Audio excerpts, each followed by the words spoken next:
Jadilah pejabat bijak dan patuh, menjadi darling media profesional. Pejabat menurut Kamus Bahasa Indonesia adalah pegawai pemerintah yang memegang jabatan atau unsur pimpinan. Sebagai pegawai, pejabat harus patuh menjalankan segala urusan yang menjadi tanggung jawabnya dengan baik dan benar sesuai amanat yang diberikan pemerintah kepadanya. Semua pejabat, terutama aparat sipil negara atau pegawai negeri sipil, terikat dengan Sumpah Prasetya Korpri, Undang-Undang ASN, dan aturan hukum yang mengikat lainnya. Sehingga sejatinya menjadi pejabat bukanlah hal yang menyenangkan. Banyak aturan yang mengikatnya dan kehidupan pejabat juga tidak boleh sembarangan.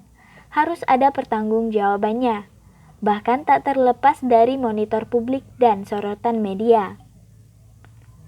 Sorotan media terhadap pejabat, apalagi pejabat publik yang memegang kunci di instansi atau lembaga pemerintahan, termasuk di kalangan BUMN, BUMD, juga TNI Polri, tentu harus siap menjadi komoditas dan konsumsi publik sesuai porsinya masing-masing. Bagi pejabat yang menjadikan media sebagai mitra, tentu tidak menjadi masalah, bahkan bisa bersinergi saling menguntungkan.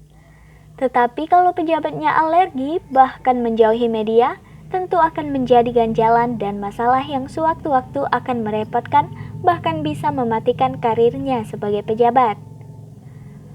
Dipayungi oleh undang-undang pers yang dimiliki, para jurnalis atau wartawan yang bertugas di perusahaan pers, tugasnya itu memang mencari, memperoleh dan menyebarluaskan gagasan dan informasi, bahkan mempunyai peran melakukan pengawasan, kritik, koreksi, dan sarana terhadap hal-hal yang berkaitan dengan kepentingan umum. Hal tersebut secara jelas ditegaskan dalam Undang-Undang Pers, seperti dimaksud dalam Pasal 8 Undang-Undang Pers ditegaskan, dalam menjalankan profesinya, jurnalis mendapat perlindungan hukum.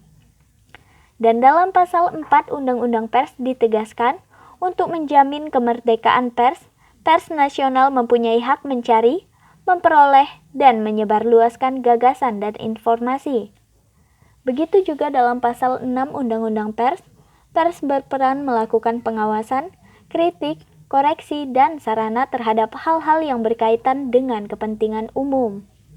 Idealnya, pejabatnya bijak dan patuh hukum, wartawannya profesional dan proporsional. Harus bersinergi dalam membangun daerah dan memberdayakan masyarakat menuju adil dalam kemakmuran, makmur dalam keadilan. Saya, Safarora Amelia, membacakan berita Merenim Post pada hari ini.